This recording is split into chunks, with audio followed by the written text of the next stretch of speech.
The Las Vegas Raiders offseason is here now. We should soon find out who their next head coach will be. Right now, it looks to be coming down to Antonio Pierce, who just went 5-4 as the interim head coach, and Jim Harbaugh, who's still at Michigan. Raider Nation has to have something to argue about, don't they? Just when it seemed like we were uniting over Pierce again, rumors about Harbaugh surfaced, and we're divided again. I still prefer Pierce as I have since before Harbaugh came up, but I wouldn't complain if Harbaugh got it. He's a good coach. He's a proven winner that has won at every stop. I'm not going to put him down just because I prefer Pierce. The Raiders can win with either one, but let me run this comparison to show you why I prefer Pierce. Pierce deserves his flowers for winning the players over and changing the culture so fast. The players would run through a wall for him, so it's nothing to run through guys on the opposing team for him. The culture Pierce brought in is one of physicality and violence as he preaches it. A lot of coaches gloss over that part of the game while they preach about their schemes and systems winning games. Harbaugh is just like Pierce in that department, so if the Raiders hire him over Pierce, the culture of physicality and violence will remain. Look how physical the San Francisco 49ers he took to 3 NFC Championship games and a Super Bowl were. Look what he's turned Michigan into. It's that physical, violent brand of football. Jim's brother John Harbaugh believes in that brand of football too. John's Baltimore Ravens have always been one of the most physical teams in the NFL. Pierce and Harbaugh focus more on hitting the other team in the mouth than they do relying too much on schemes. Therefore, the culture and style of play would be the same no matter which one is hired. Where the two coaches would differ is at the quarterback position. We'll start with Pierce's guy. Vic Tafur, among others, noticed that LSU quarterback Jaden Daniels was at the season finale supporting Pierce. Of course, Pierce knows Daniels from their time together at Arizona State. I didn't know they were that tight, though. Daniels is from the LA area, and since Pierce is from the area too, he might have been the one that recruited Daniels. They usually give each coach a certain area to recruit, but at the same time, LA brothers stick together no matter what. Either way, Pierce knows what makes him tick, so he would know how to get the most out of him. Getting the most out of Daniels is getting a lot because he's a supremely talented player.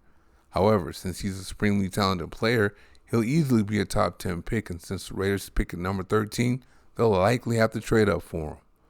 The Raiders are a good quarterback away from playing with the big boys like the Baltimore Ravens, so I would do whatever it takes. The Raiders wouldn't miss any of the future first-round picks they would have to give up for him.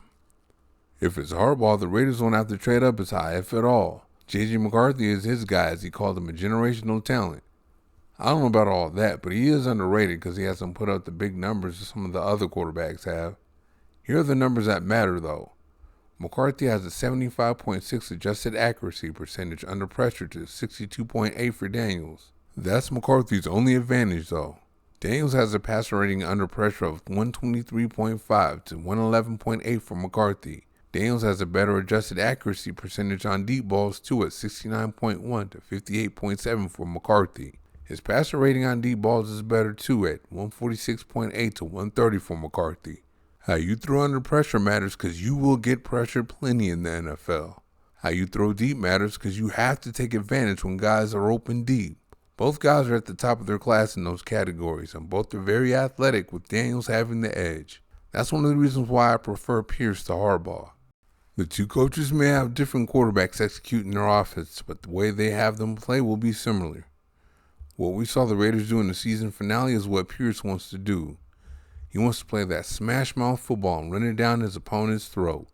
Then off that, he wants to catch the safeties coming up to the line of scrimmage and throw it deep over their heads. Then when the safeties go back to the deep part of the field, start running again. That's just making the defense pick their poison. That's how Harbaugh plays in Michigan too. They don't throw as often because they don't have to, but when they do, they make it count. Daniels is capable of playing that way too. I think each one of them would have to play like that as rookies anyway. Both Daniels and McCarthy can add to the running game too. Daniels, the Heisman Trophy winner, is known for his running a little more, and rightfully so, but McCarthy can run too. We've seen the speed McDaniels has with his long runs, and I've actually heard McCarthy runs a 4.4 40. It'll be the same style of play on offense if it's Pierce or Harbaugh. Okay, that's enough talk about the offense. There will be a difference in the defense based on which coach is the next Raiders coach. If Pierce is the guy, I expect Patrick Graham to continue as the defensive coordinator unless he gets a head coaching job. After McDaniels left, Graham took the Raiders defense to another level. The Raiders haven't had a top 20 scoring defense in over a decade, and Graham just led them to a top 10 finish this season. You don't just keep coaches for continuity, you keep them for the right kind of continuity, and that's what Graham would give the Raiders. Why would you mess with that?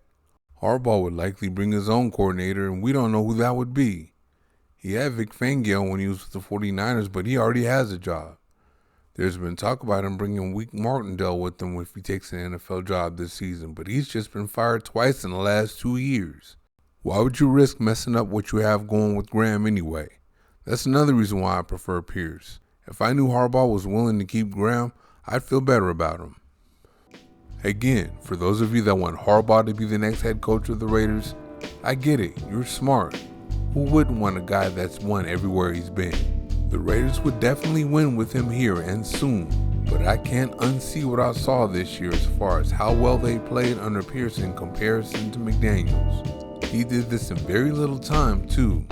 No offseason, no draft, no free agency, and it was after the trade deadline. There's a lot of good that's already in place for the Raiders, and I want to see that remain. And of course, if Max Crosby likes him, I like him. Thank you for watching. See you next time.